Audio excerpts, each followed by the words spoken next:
ಕಿವಿ ಹಣ್ಣಿನಲ್ಲಿ vitamin C ಹೇರಳವಾಗಿರುವುದರಿಂದ ನಮ್ಮ ದೇಹದಲ್ಲಿ ರೋಗ ನಿರೋಧಕ ಶಕ್ತಿಯನ್ನು ಬಲಪಡಿಸಲು ಸಹಾಯ ಮಾಡುತ್ತದೆ. ಇನ್ನು ವಿಟಮಿನ್ ಸಿ ದೇಹದಲ್ಲಿನ ಬಿಳಿ ರಕ್ತ ಕಣಗಳನ್ನು ಉತ್ಪತ್ತಿ ಅಧಿಕ ಮಾಡುತ್ತದೆ. ಹೀಗಾಗಿ ಇದು ಸೋಂಕು ಹಾಗೂ ಕಾಯಿಲೆಗಳೊಂದಿಗೆ ಹೋರಾಡಿ ನಮ್ಮನ್ನು ಆರೋಗ್ಯಯುತವಾಗಿ ಇಡುತ್ತದೆ.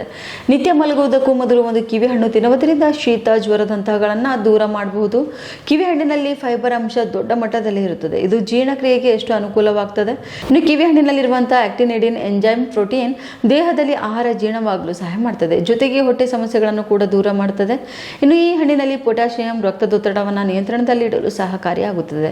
ಹಣ್ಣಿನಲ್ಲಿರುವಂತಹ ಆಂಟಿ ಆಕ್ಸಿಡೆಂಟ್ಗಳು ಕೊಲೆಸ್ಟ್ರಾಲ್ ಮಟ್ಟವನ್ನು ಕಡಿಮೆ ಮಾಡ್ತವೆ. ಇದರಿಂದ ಹೃದಯ ಸಂಬಂಧಿ ಕಾಯಿಲೆಗಳನ್ನು ಕಡಿಮೆಗೊಳಿಸುತ್ತದೆ. ಅಷ್ಟೆಲ್ಲ ಚರ್ಮದ ಆರೋಗ್ಯವನ್ನು ಕೂಡ ಉತ್ತೇಜಿಸುವಲ್ಲಿ ಕಿವಿ ಹಣ್ಣು ಬೇಕಾಗ್ತದೆ. ಕಿವಿ ಹಣ್ಣಿನಲ್ಲಿರುವಂತಹ ಉತ್ಕರ್ಷಣ ನಿರೋಧಕಗಳು ಚರ್ಮವನ್ನು ಇತರೆ ಹಾನಿಯಿಂದ ರಕ್ಷಣೆ ಮಾಡ್ತವೆ.